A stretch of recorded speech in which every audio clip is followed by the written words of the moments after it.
Hey everybody, how you doing? This is the Creative Buzz podcast, a glimpse into local arts hive mind. We cover San Diego arts and culture. And today we will be covering, we'll be interviewing the crew, people behind Horrorgasm,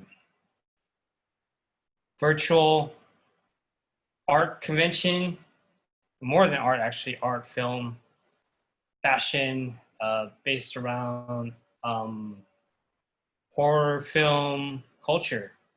And then after that, we'll be interviewing DJ ShayeBoogie of BFFDs. Thanks everybody for tuning in. We're just gonna give it a couple minutes to get some more people on the live stream. Here is some samples from my most recent album titled The Great The Equalizer. Then we'll get started. Right.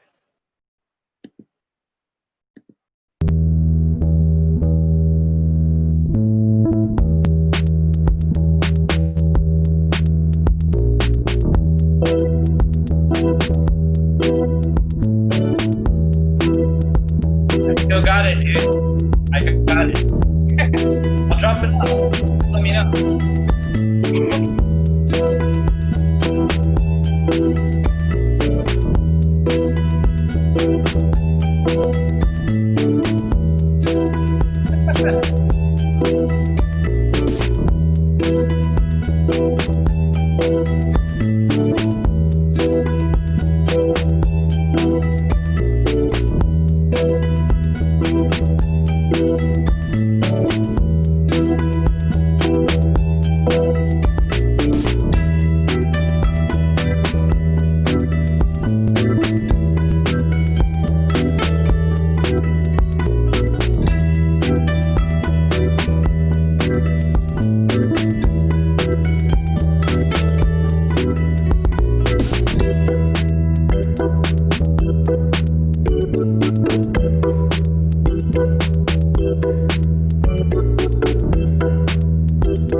Cheryl. What's going on?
What's up, everybody? Thanks for coming by the Creative Buzz podcast, a glimpse into local arts hive mind. We cover San Diego arts and culture. And today we're going to be interviewing the creators of Horrorgasm, which is a virtual convention based around horror, film, and culture, and art, and fashion. We'll be talking to Jennifer Cooksey, Nyxie Von Rose, and Attiba Royster. And after that, we'll be interviewing DJ ShayeBoogie, local DJ of BFFDs. That's what's going on today. Also today, this podcast is being sponsored by Thumbprint Gallery. Thumbprint Gallery was founded in 2009.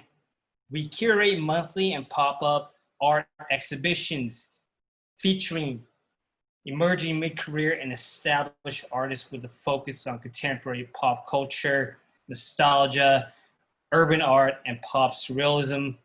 The art gallery seeks to provide an eclectic and engaging atmosphere to view art by bringing people together in appreciation and support of local, national, and international artists.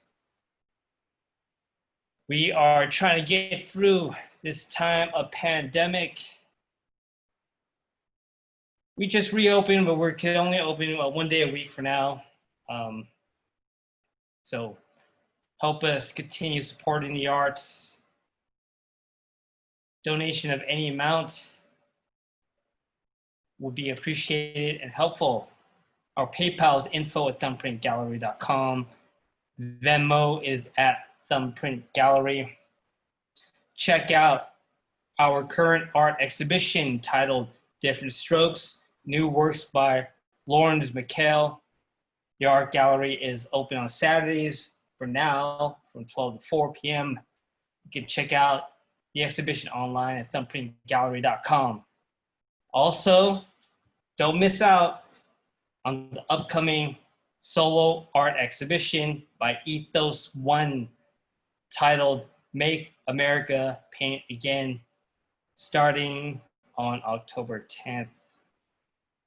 And of course, I want to let you guys know about the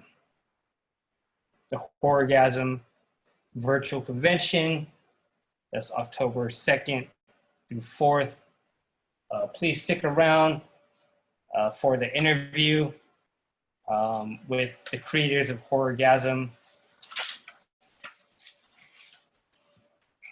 Let's see, you got some comments here. Recent comments off of Instagram. Right. Tammy Apple says, oh, hey, nice to see you. Hey, nice to see you, Tammy, again. DJ D23W, DJ Drew, still have my painting, Johnny? Yes, I do. DJ Drew won a painting at our Forward Fridays event, and I still have it from pre-pandemic times.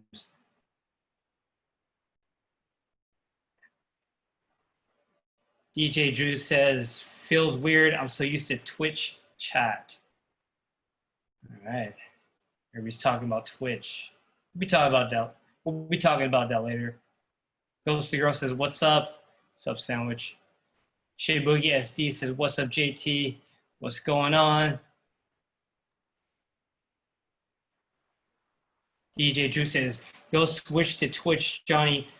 Okay, should I switch to Twitch? You guys let me know if you have opinions on that.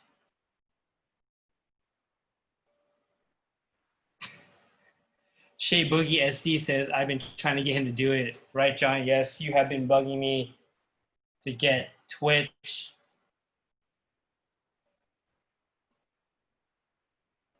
Or get on Twitch. DJ Drew says, it's understandable. It took me a while too from Facebook to Twitch. And you know, I don't know, those things are like, Facebook is not Twitch. Those are two kind of different things, but ShayeBoogie SD says, shout out to Horrorgasm. All right. All right.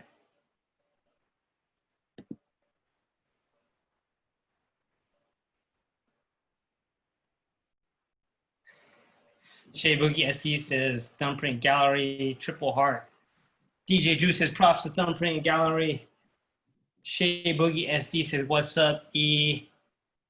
ShayeBoogie SD says, shout out to Laurens. Yeah, go check out the show. It's going on right now. Come by Saturday, 12 to 4. We're open every Saturday, 12 to 4. ShayeBoogie SD says, shout out to Ethos One. Yes, his new art show is starting October 10th. What's up, Toshi? All right. Yeah, so I want to let you guys know about an upcoming new exhibition at the New Americans Museum in Balboa Park. It's titled Near Far Portraits of Local Immigrant Veterans Self-Guided Tour. So I think they're saying it's a 1-hour tour.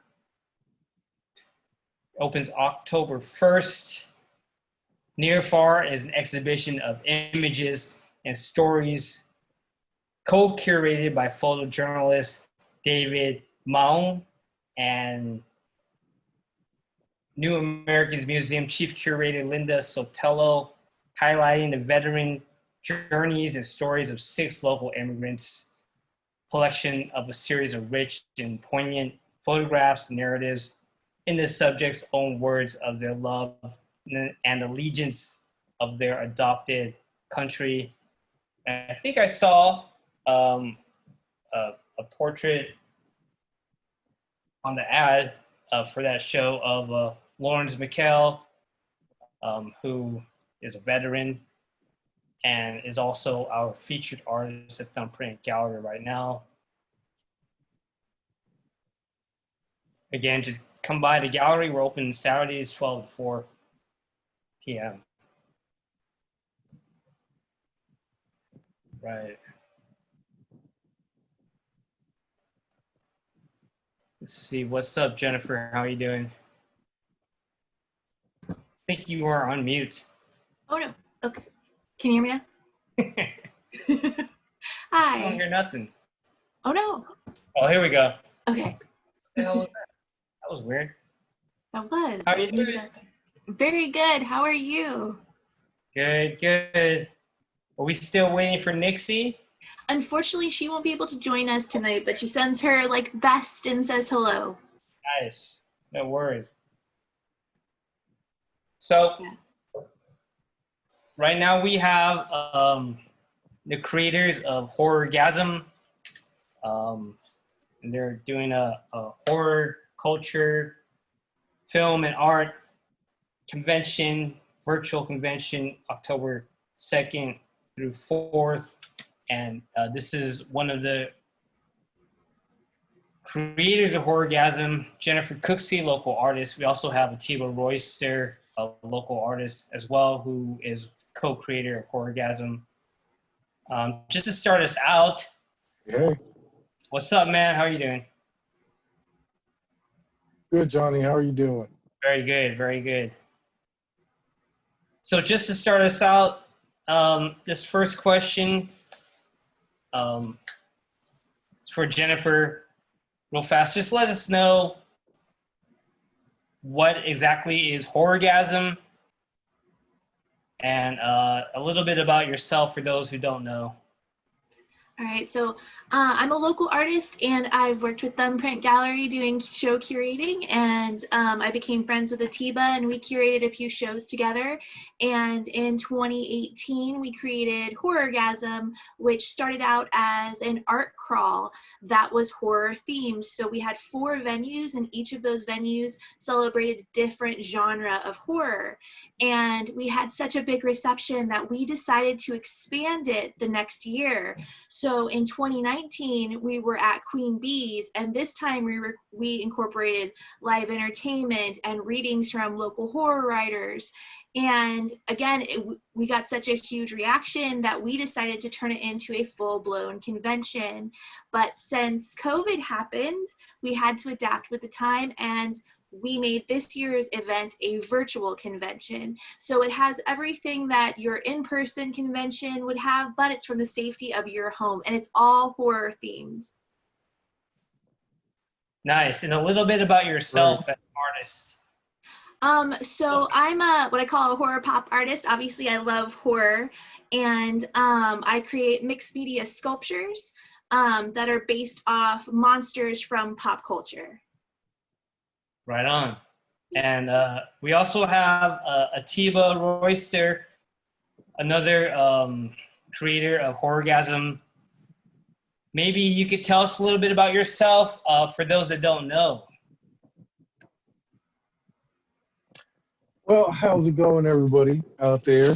So, yeah, I am Attiba Royster. I am an artist, designer, kind of autodidact man about town, kind of jack of all trades. So yeah, like Jenny said, we met around 2017. Nice background, by the way. Sorry? Nice background, nice dog too. We started, actually I might change it later. I haven't figured out if I'm gonna go with one of these crazy backgrounds I got. I don't even know how to do that. But yes, Jenny and I met and we started doing shows. I kind of think of myself as a poster artist, a movie poster artist that's not really working for any studio. So yeah, I do a bunch of pop art related stuff. I do digital, I do traditional, I do whatever you need, whatever the piece needs and whatever needs to happen. I curate art shows. I've done the 90s versus 80s show, as well as the 90s movie show at the 10th Avenue. Where did you have those shows? That was at the 10th Avenue Art Center down in beautiful downtown San Diego. And yeah, so Horrorgasm is just kind of our way to take this thing that we love and try to like get as many people as we can involved and bring as much of this stuff as we can to our people out there that we know love it. And that's what we're going to try to do. Right on. Cool. And so you guys started with physical, like art, you know, culture events based around the horror theme and culture. And now you're going virtual. What is the Horrorgasm 22 virtual convention about? What are the different aspects and features offered? Well, we offer an absolute ton. Yeah, I was going to say we offer just as much as an in-person convention with entertainment, panels. All of our panel discussions are recorded and we'll be able to have links for those. But we have tiers because we know that, you know, it's a tough time for folks. We wanted to give them as much free options as possible. So we have the deranged tier of our convention and membership. So you sign up for free and you get access to all of our free content, which includes the art exhibition. So we have our virtual gallery up and people can check out the art. We have the haunted library, which features horror writers.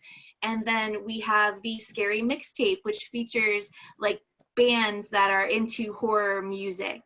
And then we've got the scary story times, which is horror authors reading scary stories. We also have entertainment, we have bingo, we have all kinds of stuff. So we have 2 paying tiers, and the Inhuman tier is actually pretty amazing because you get a scare package from us with exclusive merchandise. So we try to offer something for everyone. Right on. And tell us about the art gallery portion of the virtual event. You have artists from all over. Yes, how did you find the artists?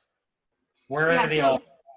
So of course we have our local community that's participating. So all of our local artist friends, people we love that we've worked with, a lot of our participants from last year's event came back to us and they're participating in this year's event. But we have a few folks from Canada, I think the UK. So we're getting kind of, it's really nice where our reach was really focused locally last year. Now being virtual, we have a bigger reach. So we're getting horror fans from across the country and now world.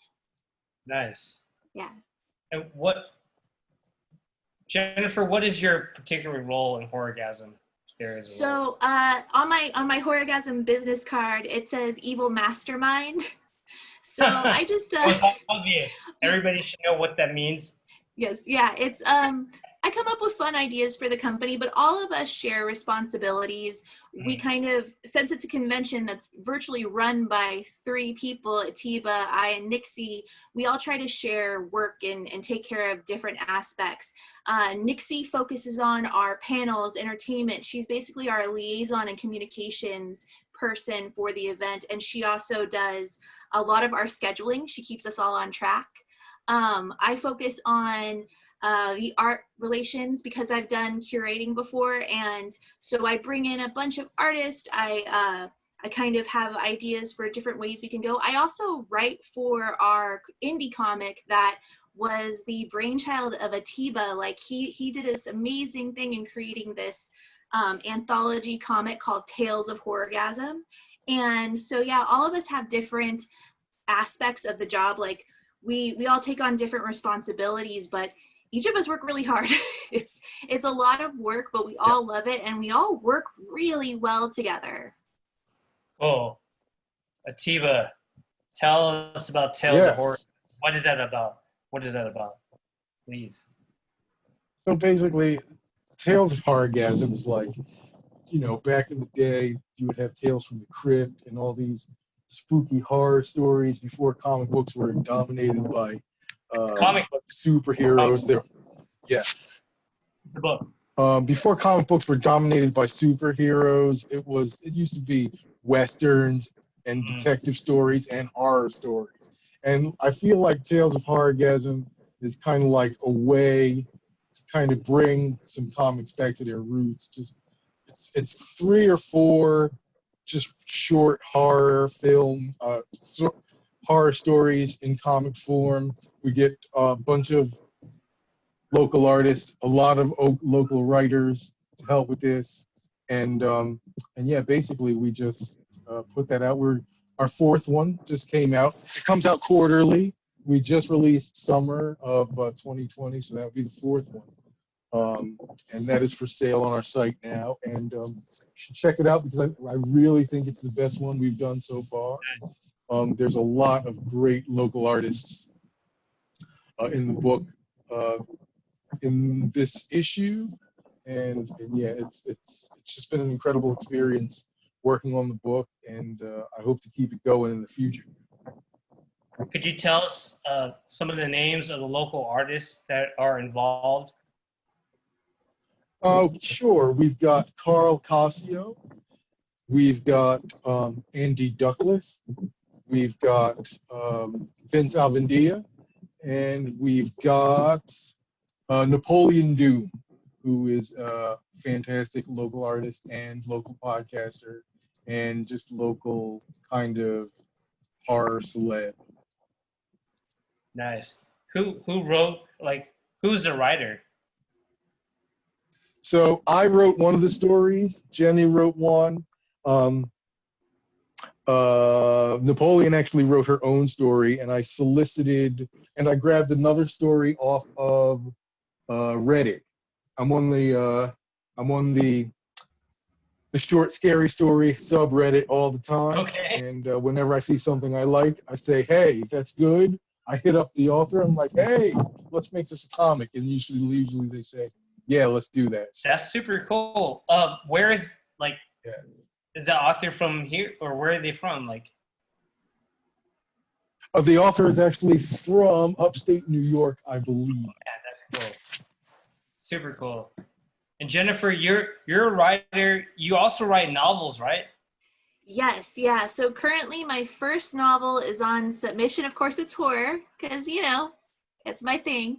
But right now it's on submission. So I'm hoping to get it published. We'll see. The publishing industry is moving a little slow with COVID too. So fingers crossed. And I have a bunch of short stories that I wrote at the start of COVID on submission as well. So I'm kind of in that weird submission limbo, hoping and waiting to get published. But in the meantime, I'm having an absolute blast writing for Tales of Horrorgasm. And Attiba has been amazing. I had never written a comic script before. I'd had experience writing like short films and other like short scripts, but never a comic script. So it was interesting. Like, he held my hand the first story and kind of showed me the way, made edits. And then I go through the process as everyone else. I submit my work. If a story's not good, they're super honest. They'll tell me, and they're like, nah, this isn't getting in. But if I've got a good idea, it'll make it through.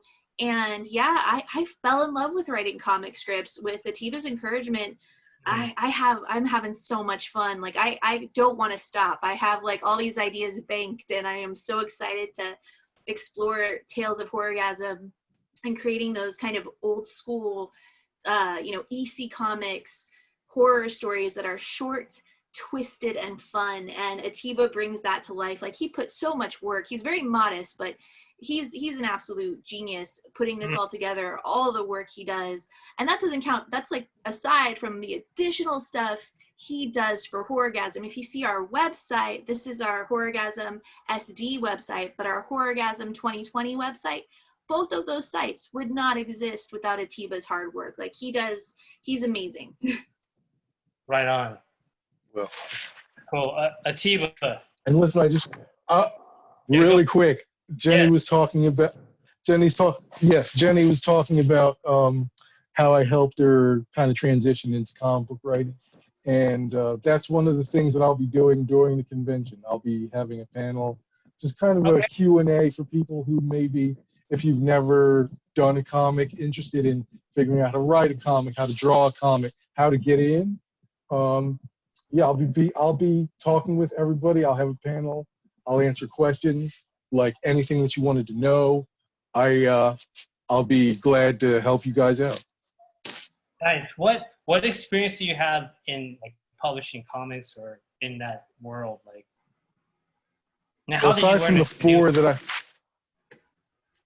I really just kind of decided I'm going to do it one day, and I just started doing it.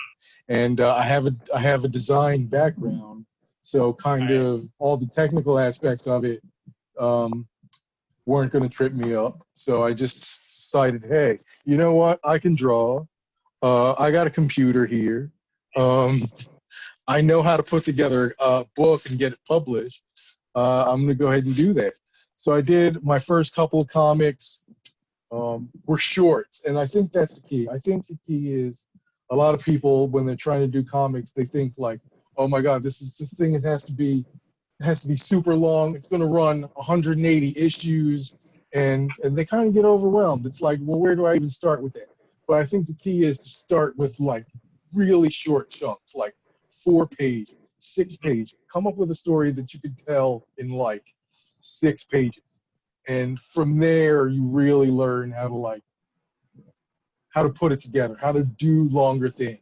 Because when you're stuck with when you kind of have those restrictions, you then start to realize, oh, well, if I didn't have those restrictions and I had more time and more space to do more, all the stuff that I could accomplish. So basically, I think that was the key for me, was starting short. I did a couple shorts that wound up with Comixology, working with various writers, and yeah, so that's my start. And I can, again, I'm going to be having a panel. Glad to talk with anyone and help you figure out how to get started in this. If you ever wanted to start one, what you need to do, it ain't that hard, people. You hear that, Delmar? Delmar, it's on Instagram. He's he's been trying to write it. Sorry. Hey, so on the panel, you're going to be interviewing other people, Yeah. and that kind of stuff. Oh yeah, we got a bunch of Jenny panels. can. I'm sorry. Yes. That cut off real fast. What'd you say? Oh yeah, we have a bunch of panels. So all of our content that's video, I've been like editing. So we have a ton of panels. We have a Horrorgasm Year 1 Writers and Artists panel. We have a Horror Writers panel. We have Mysticism and Art.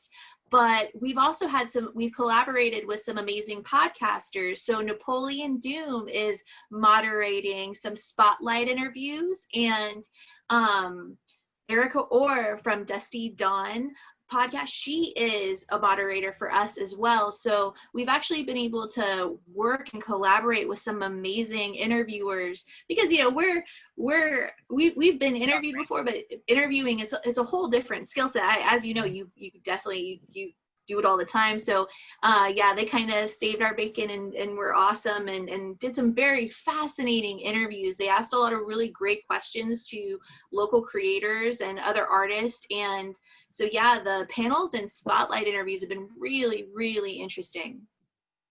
Very cool. All right. Tell us about the Haunted Library. What is that about? What can we find there? Sure. So I'm a big fan of horror fiction. Obviously, I'm an aspiring horror writer. But I realized being on Twitter that the horror writing community is really big, and there are some amazing books out there by indie authors, by traditionally published authors. And with COVID happening, so many book tours got canceled. So there's all these writers who just want to be able to promote their new books, talk about their new books, read excerpts, and Horrorgasm wanted to give them that opportunity. So we reached out to a bunch of writers, to our writer friends who we've worked with, and then to a bunch of writers all over Twitter. And we had them send us their stories. Of course, because we don't want any like controversial content, we make sure everyone follows the guidelines and is the content's approved. It's horror based, but it's not racist or sexist or anti-LGBTQ. We try to make sure that it's a comfortable space where everyone can go in and you might be able to discover your new favorite horror author. So that's the Haunted Library. Are there any local authors? Yes. So there's Chad Strope, Anthony Trevino, and Brian Assman. Those are 3 off the top of my head. There may be more. Right on. Oh, and Vanessa Christie. V. Christie is what she's listed as in the Haunted Library. Is it all okay? Yeah, that's very cool. Yeah, that sounds pretty fun.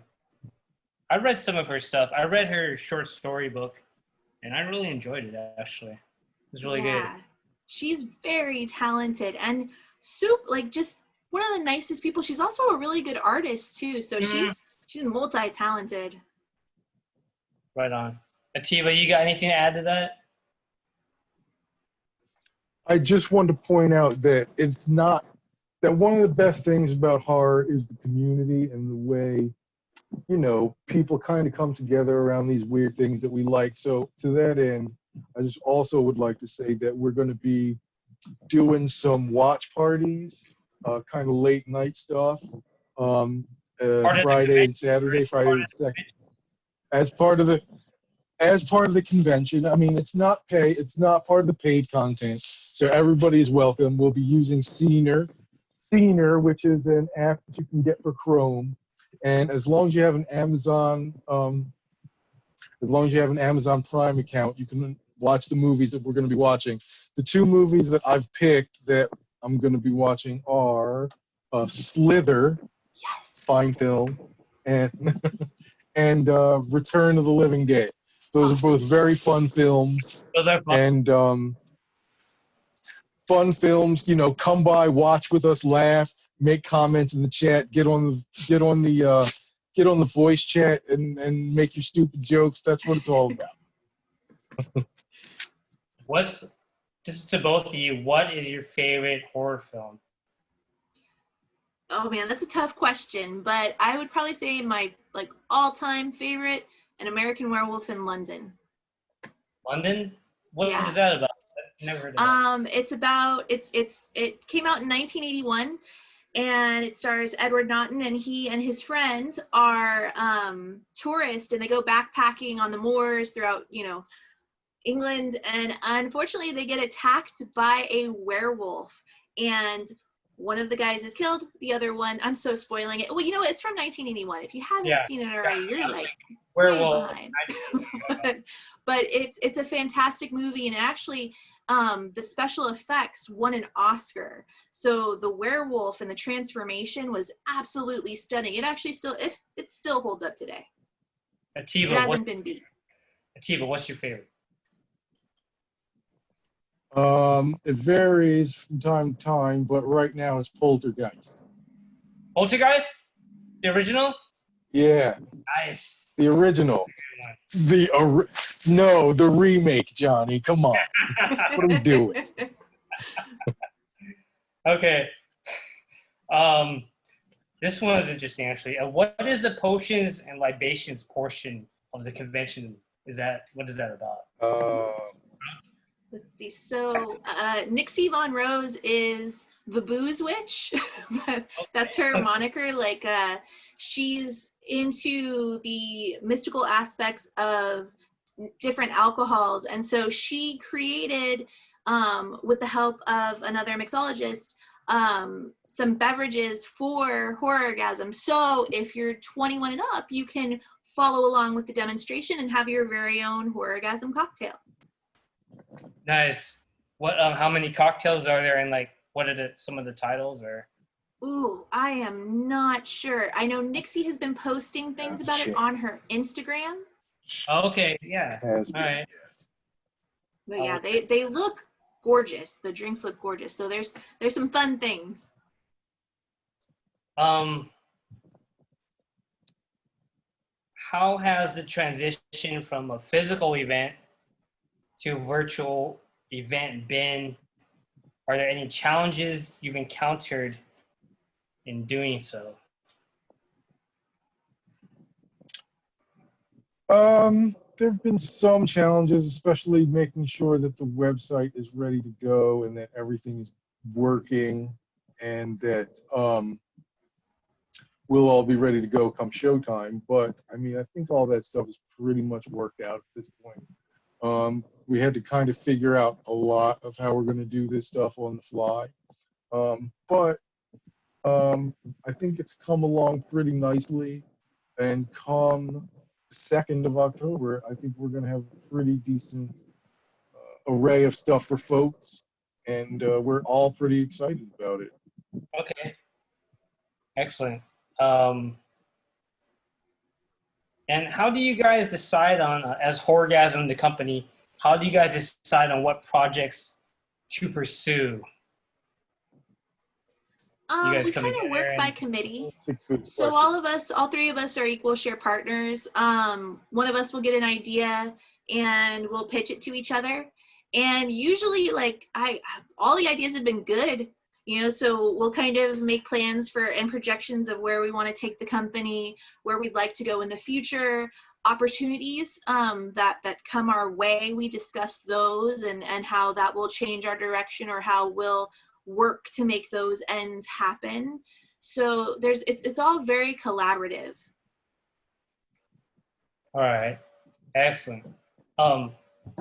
What were some of the early challenges you faced in just figuring out how to organize Horrorgasm and creating, you know, just getting started, maybe the first Horrorgasm event? What challenges did you run into at Queen Bee's? Venues. Finding venues. Venues. Oh, okay. Couldn't find any? Yeah, it was hard the to find first a year. venue. Yeah. Yes, and every subsequent year, it's been hard to find a venue, but it does get a little easier. And you know what? The online doing the show online has kind of, that's not a problem so much anymore. Venues, but we got a whole new set of problems. So. Right on. But no, we're really going to enjoy this virtual convention, and I think one of the coolest things is we're seeing now, okay, well, what parts, when we do eventually next year, whenever we're allowed to, you know, be in groups again, it'll be really interesting. Stop it! Don't. I gotta get to conventions. I don't care. I'll wear a spacesuit. It'll be fun. That's fine. What's different about that?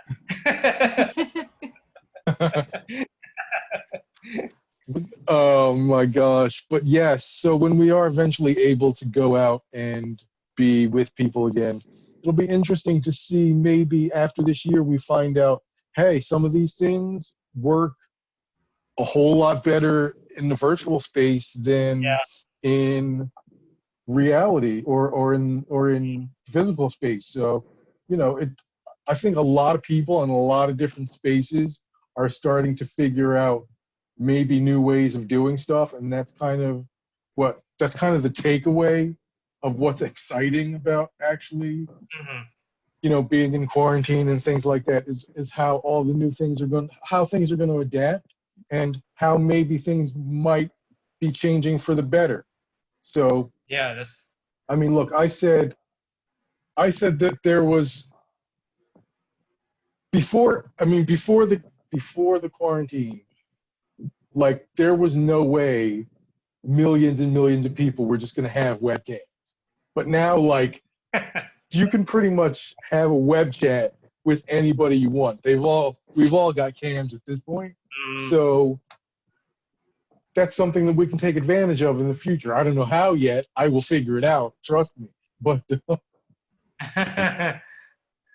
but yeah, I think it's really exciting, and you know, this time has been tough, but it's also been a lot of opportunities. If you're creative and you kind of are able to change your perspective, I think it's been a lot of opportunity also.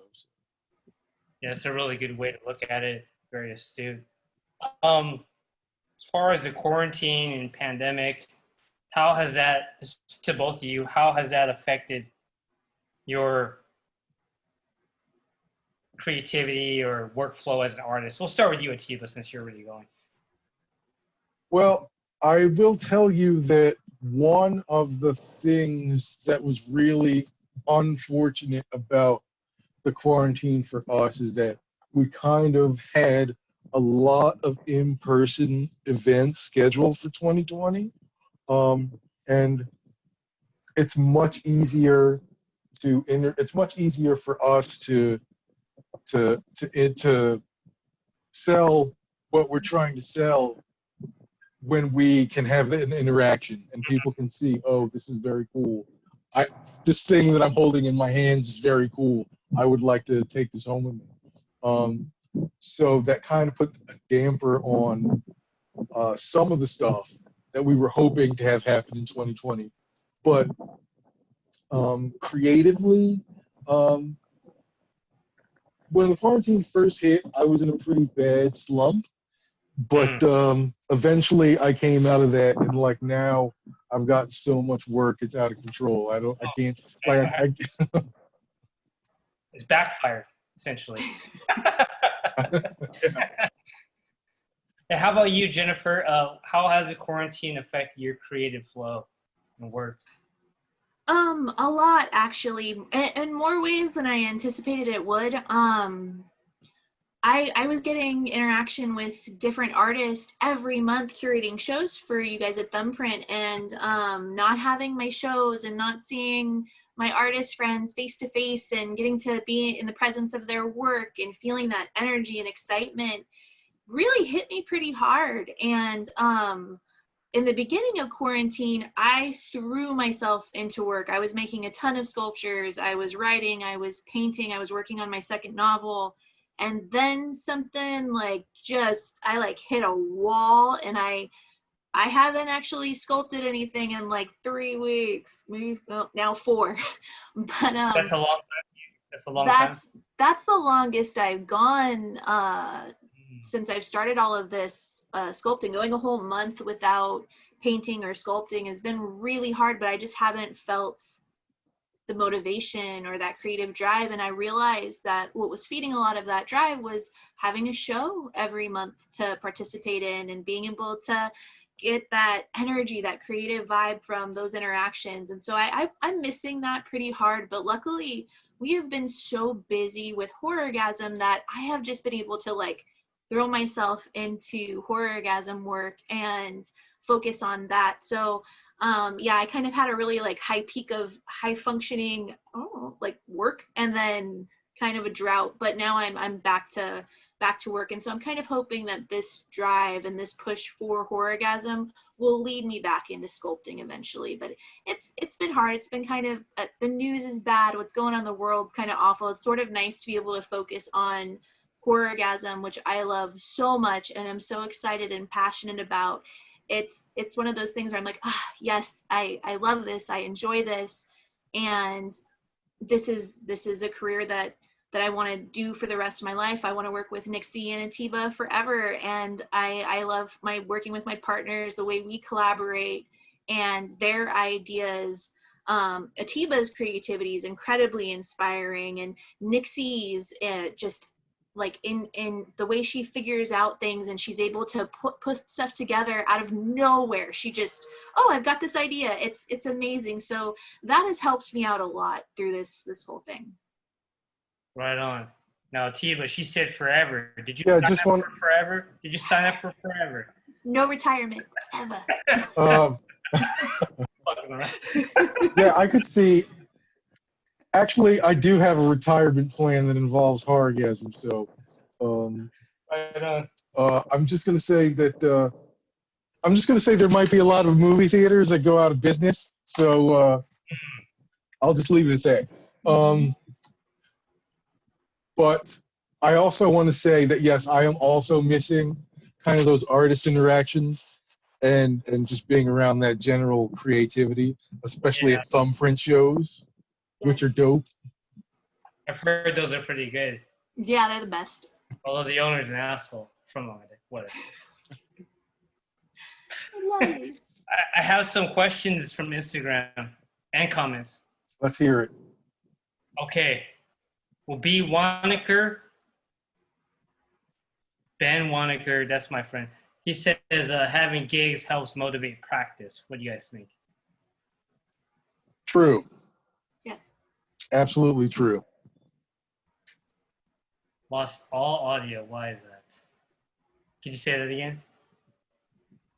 I said that's true. Yeah. King of 100% true. right on. King of Siam, Delmar, you guys know him. He says, Ow. Yep. oh, he's the guy that should be getting into your panel about creating a comic. He's had this idea forever. I think he's actually started working on it too.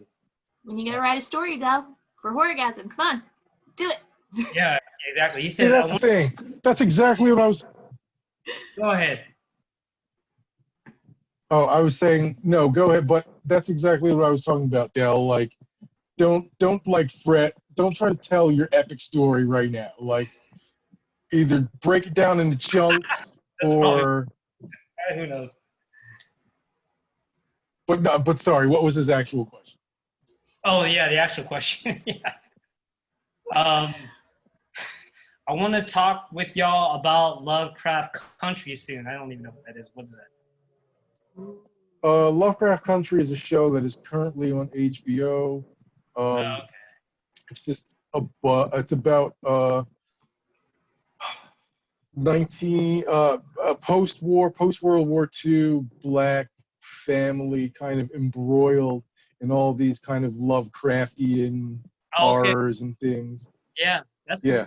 That's related. I That sounds really. I like the first It does, but I like the first. I watched the first episode, and I liked all the stuff that wasn't Lovecraft, and then I realized, oh, I don't like Lovecraft. Yeah. Damn. That's my problem. Damn. Hey, how it is sometimes. Lawrence McKell says shots But fired. I want to get back. Listen, I know. But listen, not everybody can love everything. Yeah. Not everybody can love everything. I'm sorry, guys. It's just I don't. The old gods, I'm not down. I'm not down with the old gods. I'm sorry. Yes. I'm not gonna read like 18 books of mythology just so that I can get your story. It's not happening. Right on. All right, final question.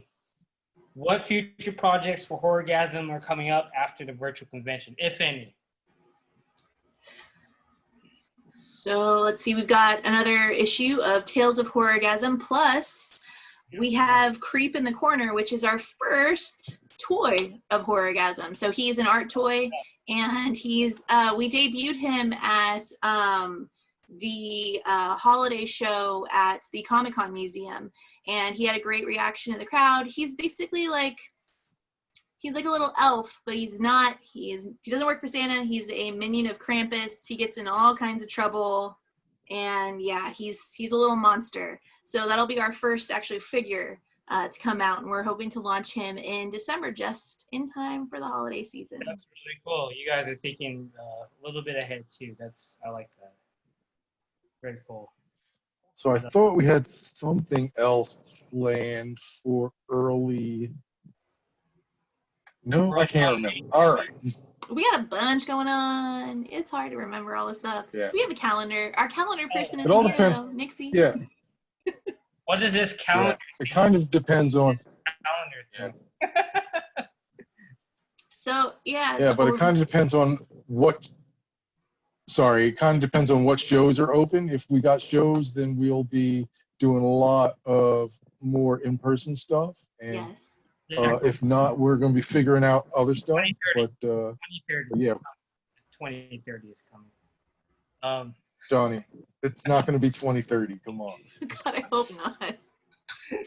They're going to have. Can't be in my Listen, house. are you kidding me? There's a truck pulling up right now with vaccines. What are you talking about? Have you tried the bleach? Okay. We won't get into that. Hey, thank you guys, Attiba Royster, Jennifer Cooksey, Horrorgasm. Sorry, Nyxie Von Rose couldn't be here, but you guys check it out. Horrorgasm virtual convention, October 2nd, right? Yep, 2nd through 4th, with continued viewing of certain aspects through the rest of the year. but become second through fourth. And the register at horrorgasm2020.com to check it out. 2020.com. All right. Thank you guys so much. Thank I hope you you. guys can Thanks for get having back on. us. Of course. All right, thanks, guys. Thanks for having us, Johnny. Thank you. Yeah. Hey, everybody on Instagram.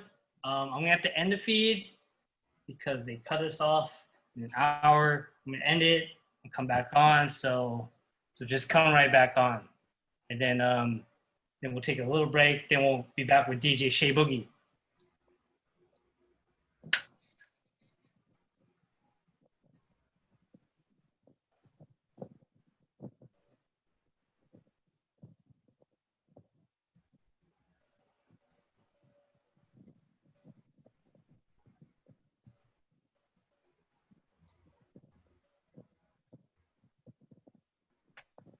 Thank you so much, Johnny. That was awesome. Cool. Thanks, Hell yeah. Johnny. That was good. Thank you. Be right back.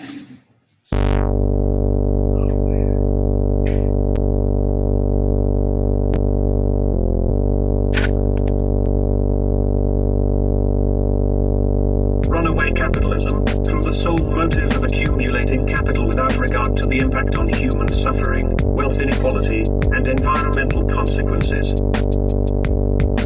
is causing society worldwide to move closer to nuclear apocalypse or environmental disaster, or both.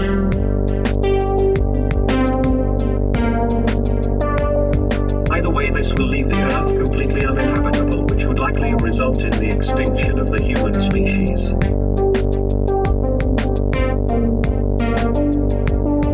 Therefore, it is necessary for us to begin tackling the problem as soon as possible.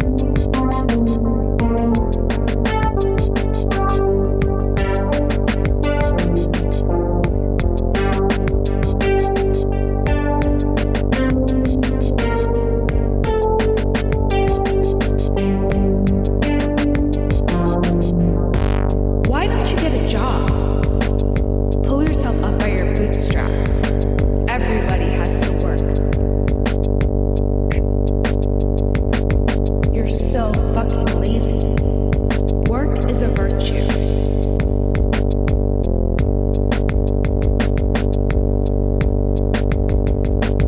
Haven't you heard work is a virtue?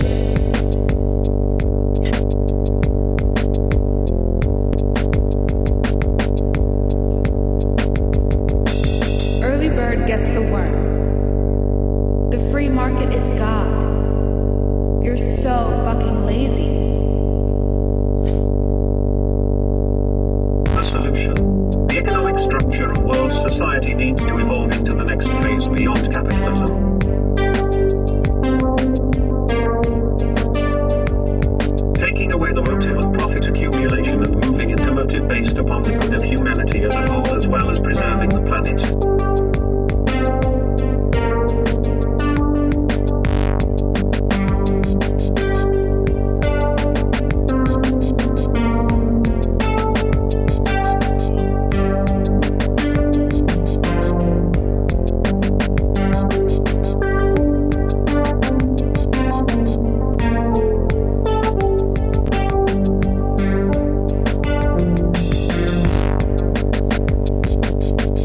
That's not how it's done.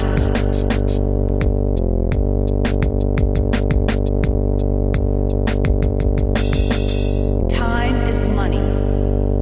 Everybody has to work.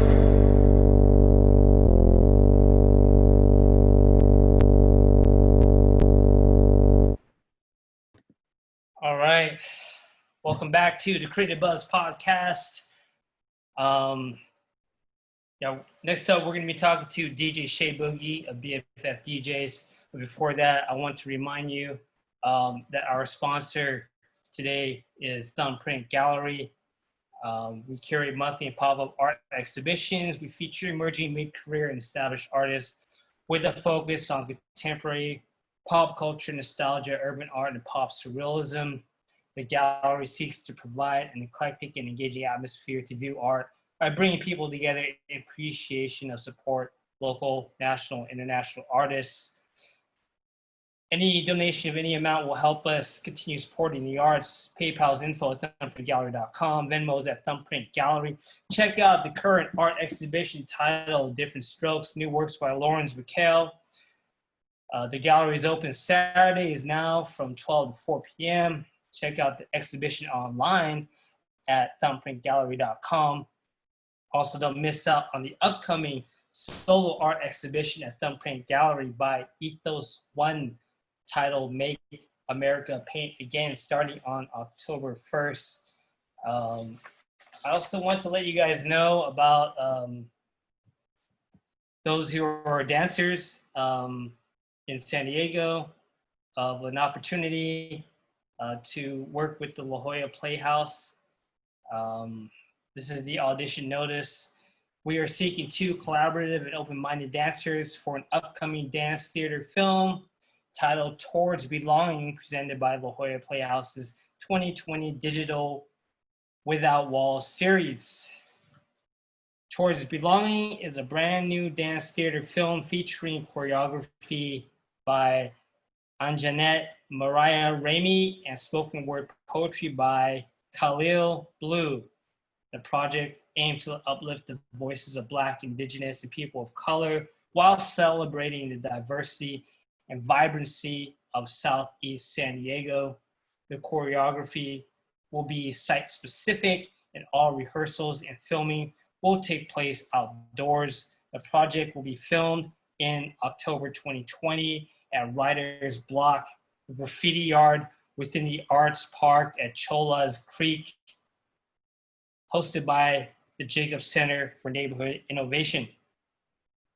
This would be a 25-hour time commitment over the course of a 2-week period. Selected dancers need to be available for all dates and times listed: Saturday, October 24th, Sunday, October 25th, Saturday, October 31st, Sunday, November 1st. Dancers will be hired as employees. Email Director of Dance Education and Outreach, Hannah Pritchett at Hannah, H-A-N-N-A-H, at Mariah Arts, that's MARAYAARTS.com, or call 619-934-2999. All right, let's see. Cheryl, here she is.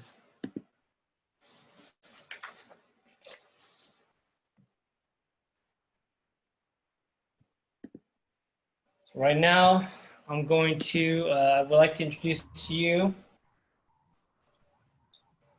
DJ ShayeBoogie. She's a graphic designer, children's book author. I didn't know that. A San Diego-based DJ for BFFDs, Beats for Fellowship DJs. Okay, I didn't even know that's what it stood for, okay? And the creator of the Love Movement SD, which has hosted events such as Hip Hop Heavyweights, which Thumbprint Gallery was a part of.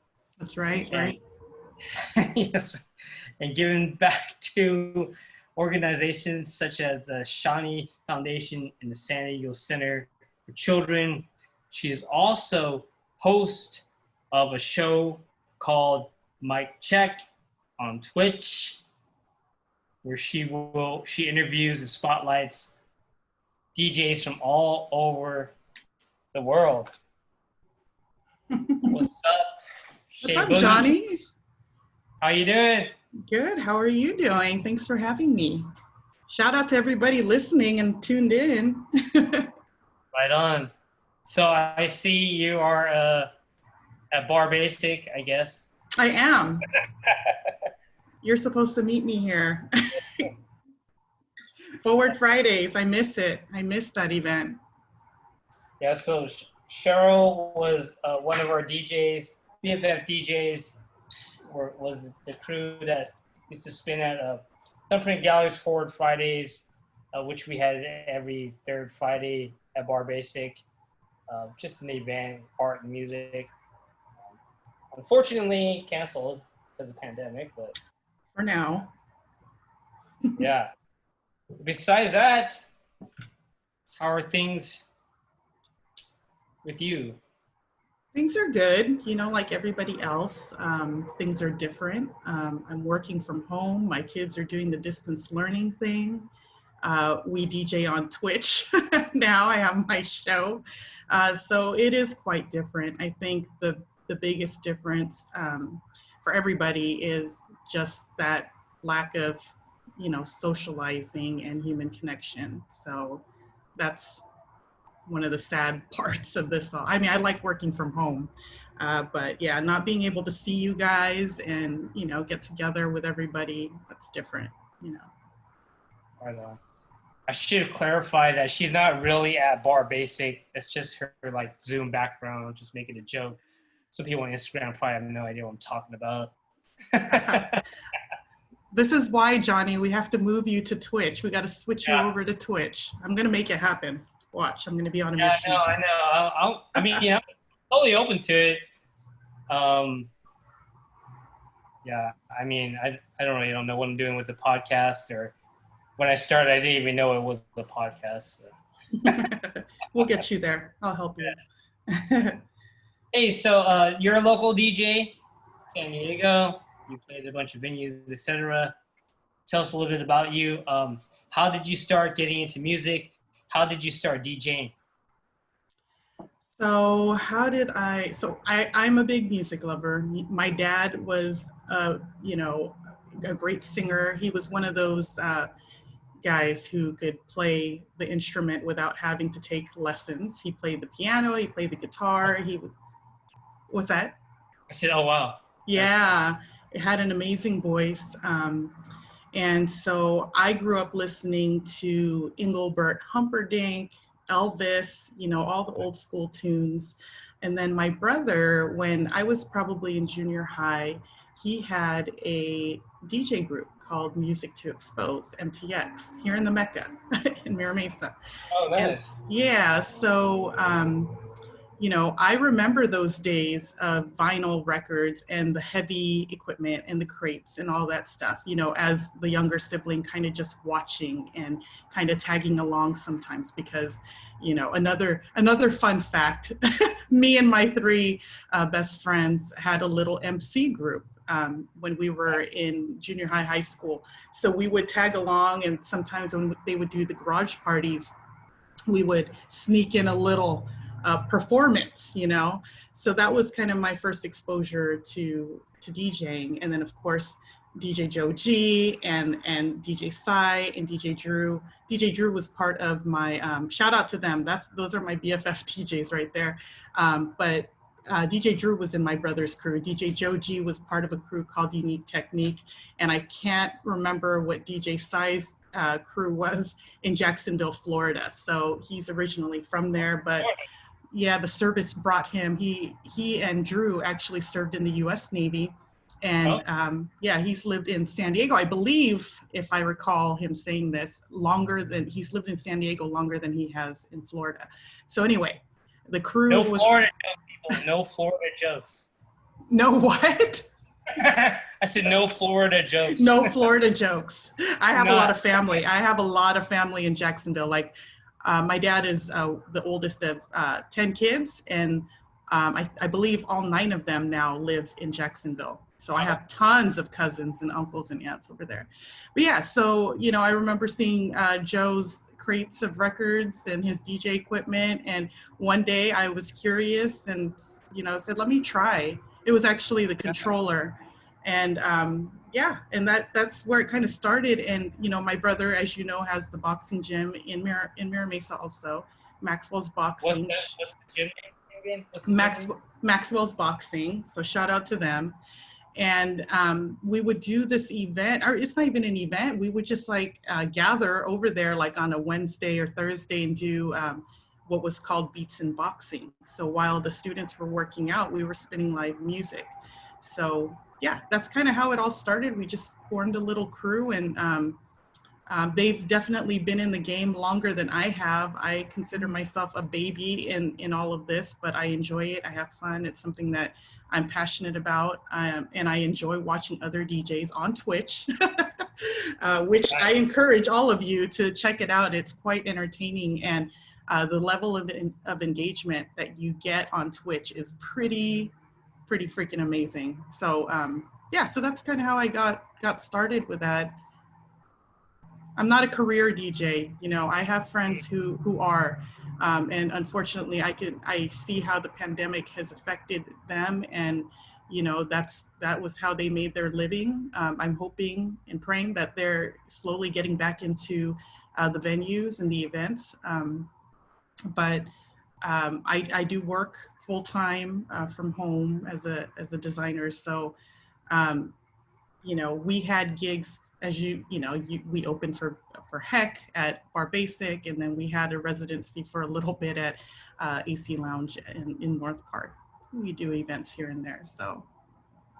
Yeah. So what events have you guys been involved in? What, like, you know, club events? I know you had, you know, hip hop heavyweights at your brother's boxing gym, which you just mentioned, Maxwell's Boxing. Mm-hmm. Maybe you can start with that. What was that about, hip hop heavyweights? Yeah, so hip hop heavyweights, actually, it started with this brand that I wanted to introduce. So it's called the Love Movement, and it's exactly what it is. You know, it's a movement of love, kind of bringing people together to, you know, celebrate the arts, or, you know, bring awareness to different things in organizations. And you mentioned, you know, we had hip hop heavyweights, and we did a toy drive for the San Diego Center for Children, which actually is an organization that helps families dealing with mental illness. So we created this this hip hop heavyweights event to celebrate the arts, and Lorenz was there. You know, and you and Eric were the collaborators with us and Maxwell's Boxing, where we had artists share and showcase their hip hop inspired art. And then we had local talented musicians, MCs come and perform their music in the ring. So it's pretty cool. We had, of course, our DJs playing. So we made it an event of a celebration of music and arts, but also, you know, inserted that whole giving back part of it too. Nice. Yeah. And we had 3 rounds of it, right, Johnny? We had 3 events. Yeah, they were all really fun. They were. Gallery was a part of it. Mm-hmm. We brought some hip hop themed art pieces from local artists. One of the regular artists at hip hop heavyweights was Lawrence McKell, which we have featured at Thumping Gallery right now. Also, we also had regularly Ethos One, who will be our next featured artist starting on October 10th at Thumping Gallery. So yeah, it was really good. I witnessed and saw a lot of pretty amazing hip hop artist performances. It was like an open mic, right? Yeah, it was a free event, first of all. Oh, and we had local food vendors. Like, that was another way we tried to support the community. We had up and coming, you know, vendors or people who worked in the food services part of the whole, you know, entertainment or hospitality world come in and share their food, sell their food, so they could, you know, make some money and they could share, you know, their creations. So that was another thing too. So it was kind of like a sort of like a mini food, art, music festival, I would say. Right on. Yeah. So on Instagram, Lawrence McKell says the vegan lumpia was bomb. Oh yeah? I don't think I tried the vegan lumpia, but I tried a few of the lumpias there. Well, me and Lawrence are vegetarians, so that's right. Oh yeah, I always think of you when I book the food vendors. I'm like, do you guys offer anything without meat? We appreciate that, yeah. Right, Lawrence? I got you. Hey, so Lawrence McKell says you spit bars too. So, let's hear a freestyle. That's why you're here, just joking. Sorry, you're breaking up. I'm just kidding. Yeah, that's that was a little surprise pop-up performance. I know my guys are egging me on to do it on Twitch. I'm like, no. That was yeah, that's fun. I mean, that was kind of a past life. It's fun to look back at. My kids, you know, I think memorized all my lyrics, you know, to my. Really? Wow. Yeah. Not bad. I don't have anything dirty or, you know, No, of course. in my lyrics, but yeah, I mean, it's fun. It's fun, definitely, but I'm old now. So. Okay, what different styles of music do you DJ? Okay, so somebody asked me this recently, like, what is kind of your, you know, your lane? I am more of a 90s, early 2000 R&B and hip hop, but I will play freestyle. Like, that's another go-to of mine. I'm into rap. What's that? Oh, I'm just trying to explain. That's not freestyle rap, but whatever. Oh, somebody said, you know, freestyle, like, oh my goodness, like Cover Girls and Stevie B, like those tunes. Yeah, that's kind of my little 90s lane. I'll play some new stuff. I'll play some new stuff, but they have to kind of resemble the old stuff, you know. They gotta. What new stuff do you like?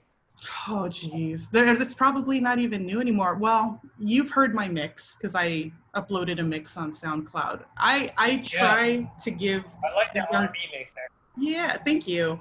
So like LMI, you know, I like that kind of style, where it's kind of like, it kind of feels neo soul. You know, it's not necessarily like dancing music, but I like it. I appreciate it. Nothing beats. Come on, man. Nothing beats 90s slow jams, 80s slow jams, okay? Or even the R&B from the 90s and early 2000s. It just doesn't. It's not the same, but if I hear something... What are your favorites from that genre? Oh, geez. Everybody probably knows what I request. If my friends are DJing and I'm on the dance floor, they know I like Music Soul Child's For the Night. Lucy Pearl's Dance Tonight, of course, 112, Only You, like those tunes. Those are the tunes that get me on the dance floor. So, yeah. Right. Return of the Mac. No, you're bullshitting, but... I played that the other day. Side joke, because I don't know if you really hate the song, you're just exaggerating, but... You know, she said she doesn't like it. She said she doesn't like it, and that's why I always request it. Time. You are not the only one. People will be in random places. They could be at like a store and hear it. But most people don't do it maliciously. I don't like the song either. I just never was into it. I don't know what it is. I think it's the twanginess of Mark Morrison's. I don't know. You know what I mean? I request it because it annoys you. Gee, thanks. It's all good. I've played it before. And everyone's looking at me and kind of laughing because they know.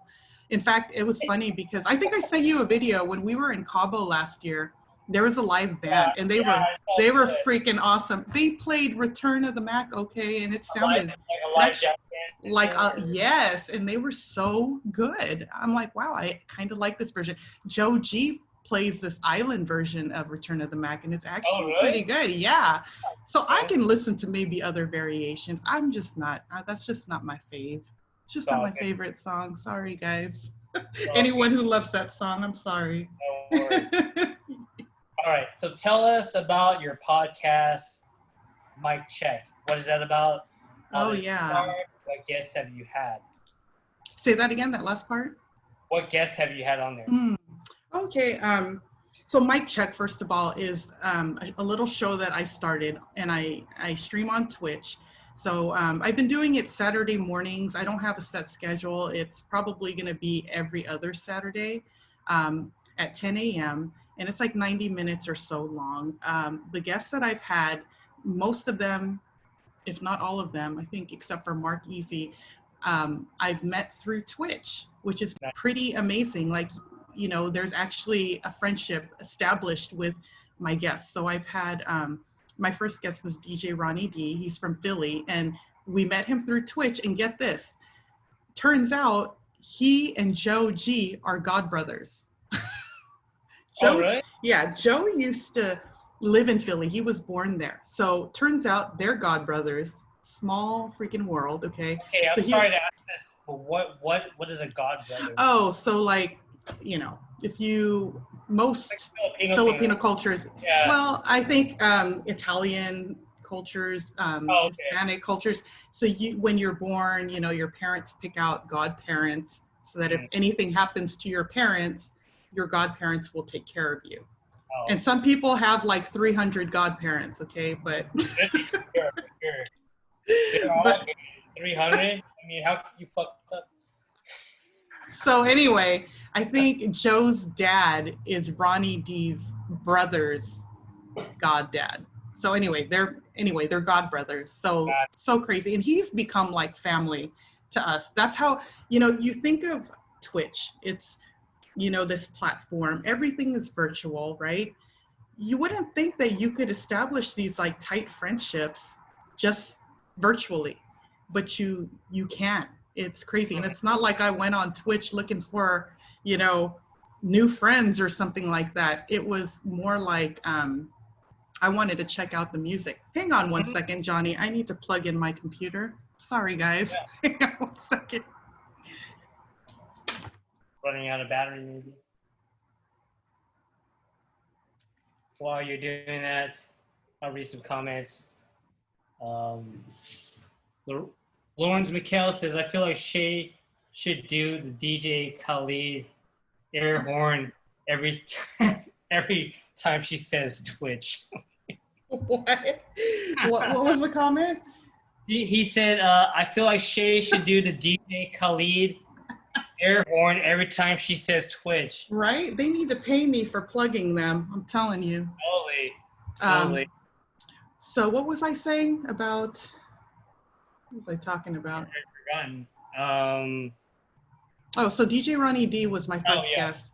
Then I interviewed DJ Jaybird. He's from LA. He's actually the DJ. He was a DJ for Portrait, these 90s bands, Jade, Shy.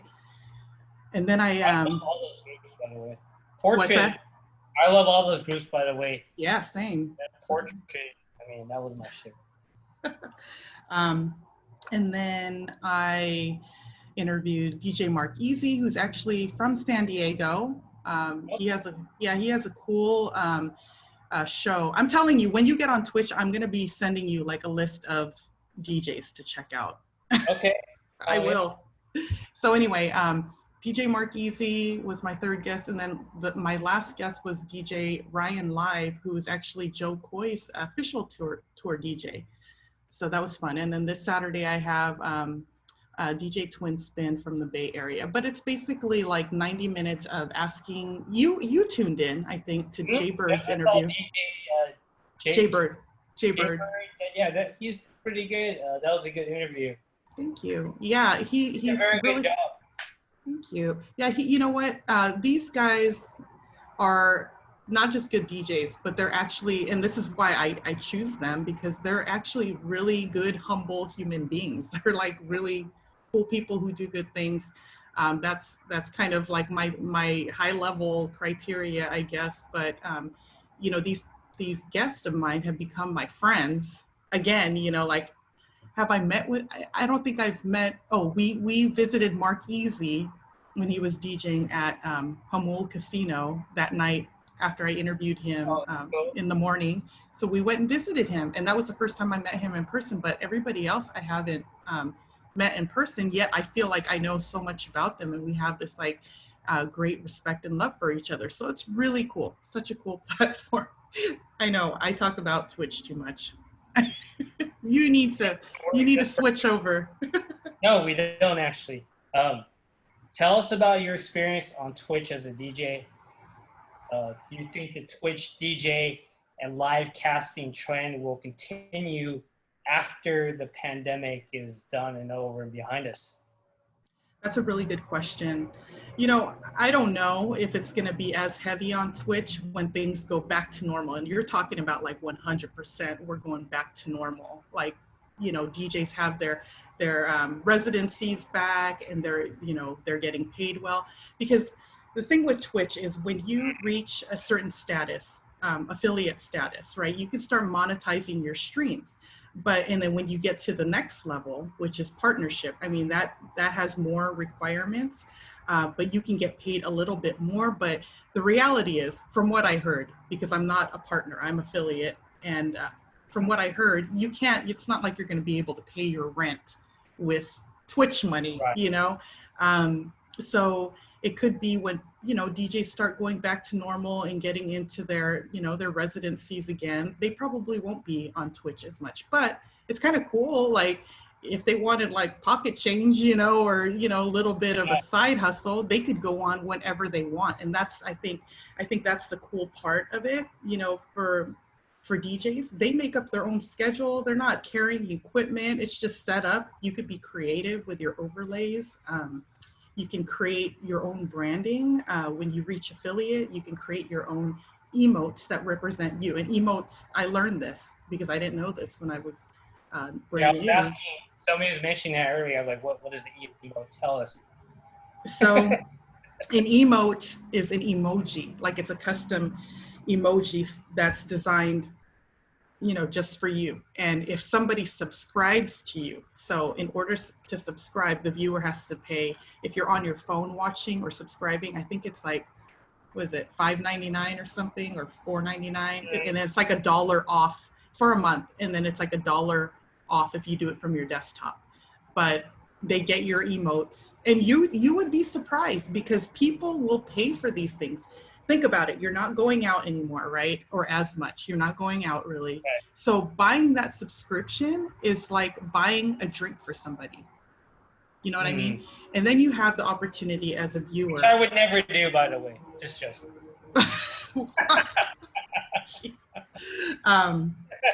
What's up, Drew? I see you.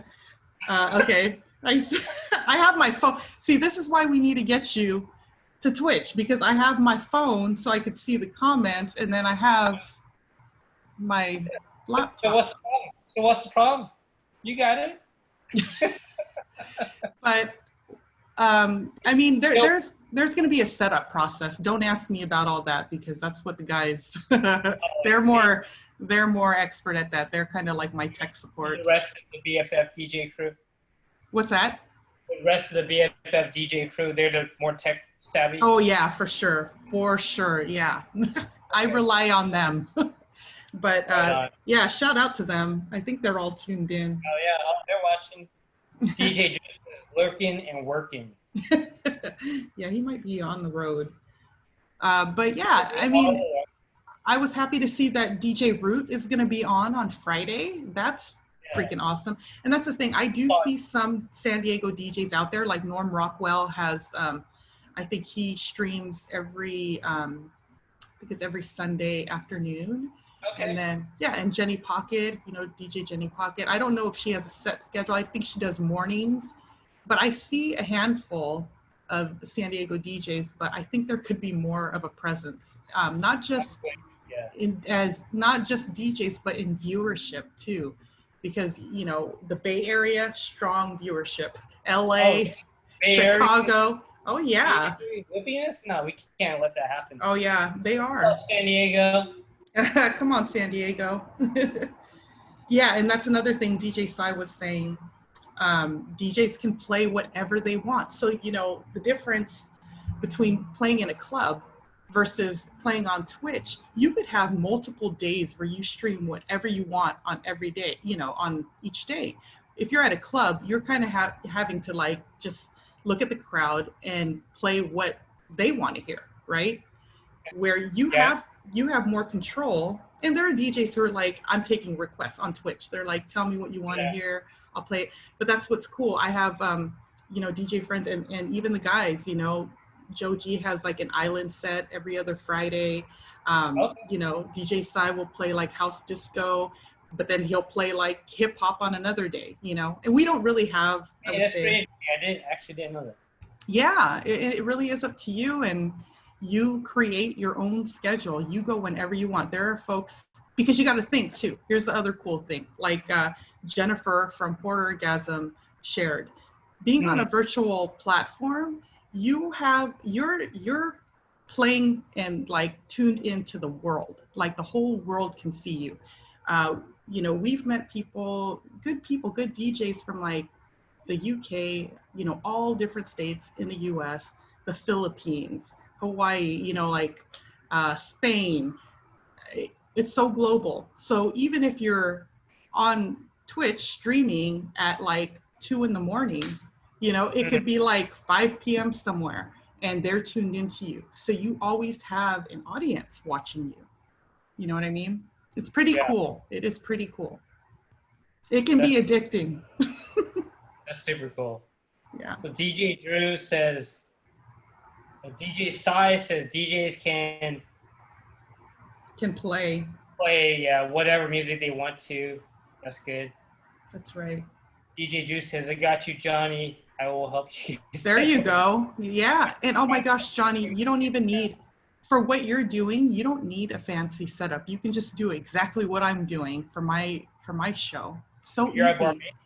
I can't get in the bar basic. I can help you create a bar basic. Wherever you want to be, I can create that for you. So pre-pandemic, like when Twitch first started, people would ask me like, hey, do you have Twitch? And I would respond by saying, I don't know. What are the symptoms? That's right. I didn't know what the heck this was. I was so like overwhelmed by it.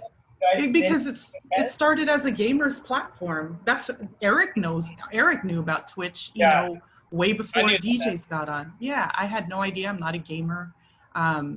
But now you have all of these DJs. It's cool. Like the official DJ for the Chicago Bulls is on there, and the official DJ for the Golden State Warriors. I mean, all these people who have these big DJ careers.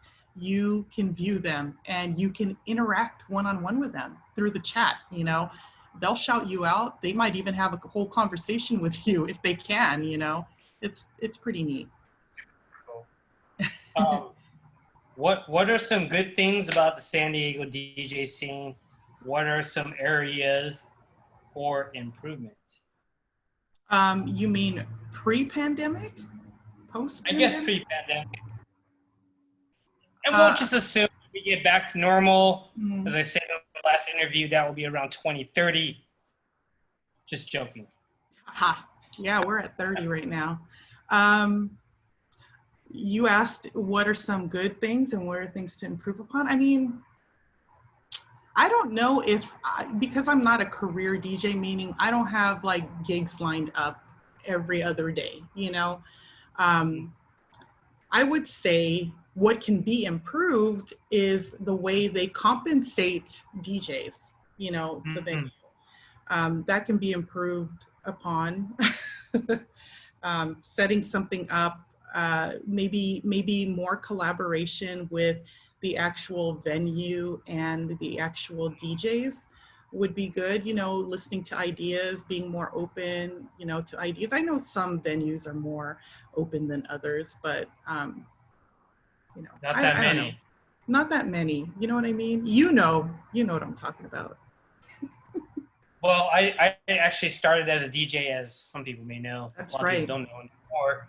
It's been so freaking long, but yeah, venues can be closed-minded and very stingy. You know, I've been super underpaid. Oh my gosh, I got 1 million freaking questions on Facebook. Wasn't even paying attention. Oh. Okay, it's all the same. Oh, okay. Cyrone says play whatever music you want to. Don't forget to check on Facebook. All right. Yeah. So yeah, I've been there, so I know what you mean about venues not being open and not collaborating. Do you feel like venues want like a quick return right away? Like, hey, you start a night, and how come we're not getting rich in like 1 month? Yeah. And you know, I feel like they can collaborate more in promoting the events too. You know, there was an instance where, you know, they wanted us to do all the work and we were doing everything we can. Well, it would help if they could also promote the event and not just leave it to us. Just like a quick blast on social media, email, this. That's right. Yeah, because, you know, there will be nights where they get a $3,000 bar tab and, oh, this is awesome, great, you know, and then the next night or the next time we're there, it's not so, you know, it's not that big. And, you know, and it's almost like it's our responsibility. Well, we're not the promoters, but we're expected to be, kind of, so. It's tough. Yeah. Well, hopefully that changes when we get back to normal. Yeah, and I mean, you know, the guys and I, we love doing this for fun. You know, we love doing your events. That's always fun. It's hard getting up that ladder, though. I have to tell you, that bar basic. Oh, bar basic. Oh yeah, bar basic. The DJ booth has this crazy ass ladder where, like, if you step the wrong place, your foot will go right through the stairs, essentially. Yeah. Yeah. Whatever. Yeah. No, it's cool though. we enjoy it. We enjoy spinning there. Yeah. And BFF DJs used to do, as I said, Forward Fridays at Bar Basic, and I've been doing Bar Basic Tuesdays for like 12 years now. Wow, Johnny, that's a long time. I didn't know it was that long. Yeah. Wow. Sadly, no, just joking. But yeah. So anyways.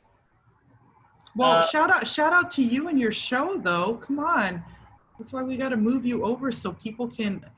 Oh, the podcast. Oh yeah. Twitch, I guess.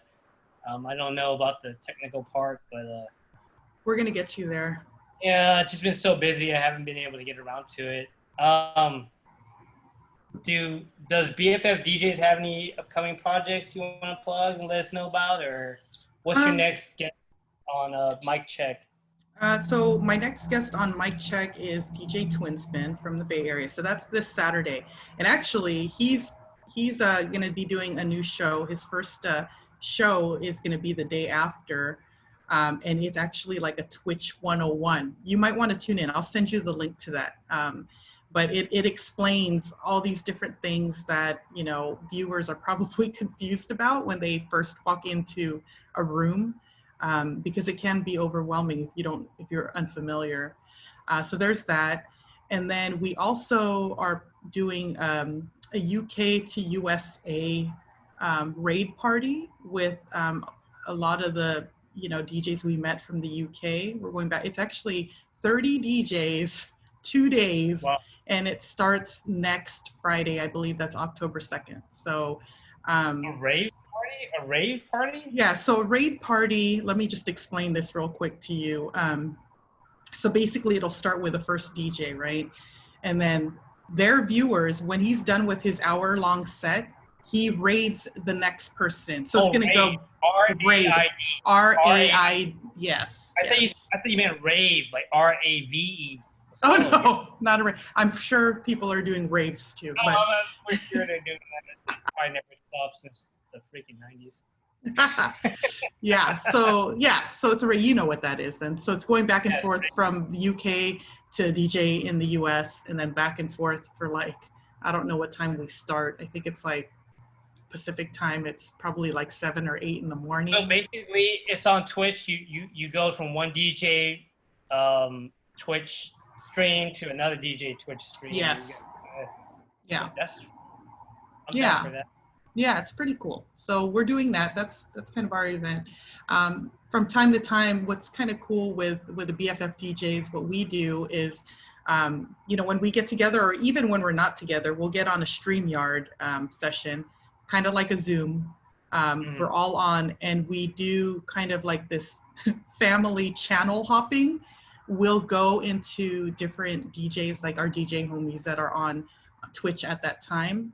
We'll go in as like a family, you know, and then we'll cheer the same amount of bits, and then we'll vibe out for like a little bit in there, and then we're like, okay, let's go to this person's room, and we go into we did that last Friday. We went into like 4 or 5 DJ homies rooms, and it was really cool, you know. All local or just like different? No, they're not local. You know, none of the local ones were on at the time, but, you know, Ryan Live, who was my last guest, we went into his room, we went into Jaybird's room, we went into Twin Spin's room, we went into DJ Verse's room. We just pick somebody who happens to be on at that time, and there's so many DJs on at the time, and we just show love. We just go in, vibe out, cheer some bits, and bits are like tips.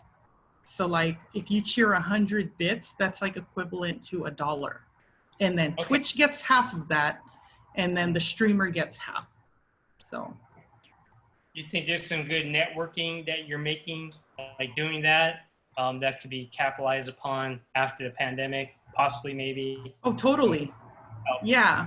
But, you know, honestly, I don't think we're doing it for that necessarily. Like, it's cool to just make friends, you know, you make these connections. I mean, a bunch of friends that we've, you know, made through Twitch, we can't wait till this whole pandemic is over so we can like fly out somewhere and just meet up and like see each other in person and just like get together, you know? I mean, that's how strong the connections are getting, like on Twitch. You feel like you're making really good homies on this platform. It's really crazy, but it helps too, right? Because again, when we talk about the lack of human connection, when you are on this platform, you're interacting with not just the DJ, but other viewers. Like I've made friends with other viewers in the channel, and that's pretty cool too, from all over. Think about it. I wouldn't have met all these people if it was pre-COVID. There's no way that I would have ever interacted or crossed paths with these people.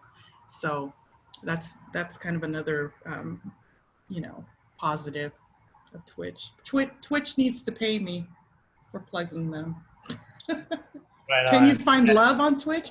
Lorenz is asking, can you find love on Twitch? I think it's possible. I think you can. You just gotta, you know, because sometimes. Is that the real reason for Twitch? Come on. You know, and it's funny because some people, you know, when I say hi to people, when people say hi to me, you say hi back, you know, you have to have that etiquette.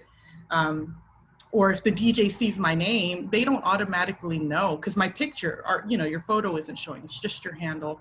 They don't know if you're a guy or girl or what. So I've gotten, what's up, bro? I've gotten that before. Some people don't have preferences. What's that? Some people don't have preferences, so. Yeah, true. So yes, I think you can find love on Twitch if you tried really hard. I think that's exactly what the website's for. I think there's another website for that. But like even Lorenz, right? What was that? Even Lorenz, right? He does art. Okay, so I've seen people like stream. But he never finds love, though. He never finds.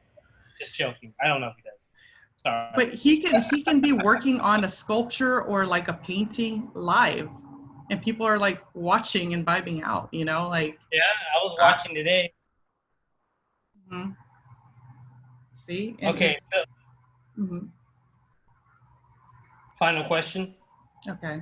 Uh-oh. Trivia. Just joking. Oh hell. We talked about this, Johnny. I'm gonna be like, you're breaking up, Johnny. I can't hear you. What? All right. Do you have any upcoming projects you want to plug? Plug your Twitch station. Yeah. You can't see it. It's really tiny. See, it's on my. So it's twitch.tv /ShayeBoogie SD. It matches it's the handle, my IG handle too. So it's just twitch.tv ShayeBoogie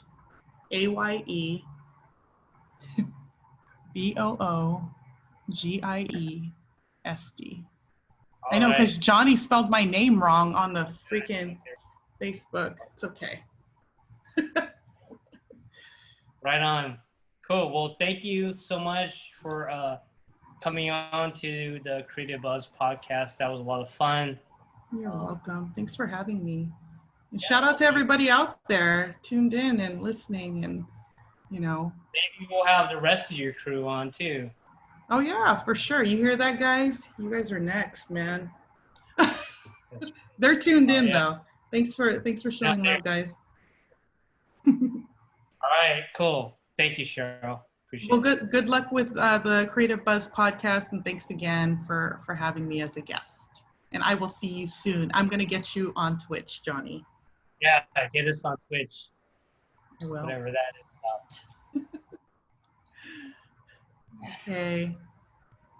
All right, so and that was DJ ShayeBoogie, BFFDs on Creative Buzz Podcast, which is sponsored by Thumbprint Gallery. We were founded in 2009. Thumbprint Gallery curates monthly and pop-up art exhibitions featuring emerging mid-career and established artists with a focus on contemporary pop culture, nostalgia, urban art, and pop surrealism. We seek to provide an eclectic and engaging atmosphere to view art by bringing people together in appreciation and support of local, national, and international artists. Consider making a donation of any amount to our PayPal to help us continue supporting the arts. PayPal info at thumbprintgallery.com. Venmo is at Thumbprint Gallery. Check out the current art exhibition at Thumbprint Gallery titled Different Strokes. New works by Lawrence McHale. The art gallery is open Saturdays from 12 to 4 p.m. You can also check out the exhibition online at thumbprintgallery.com. Also, don't miss out on the upcoming solo art exhibition by Ethos One titled Make America Paint Again, starting on October 10th. Yeah, and we'll be back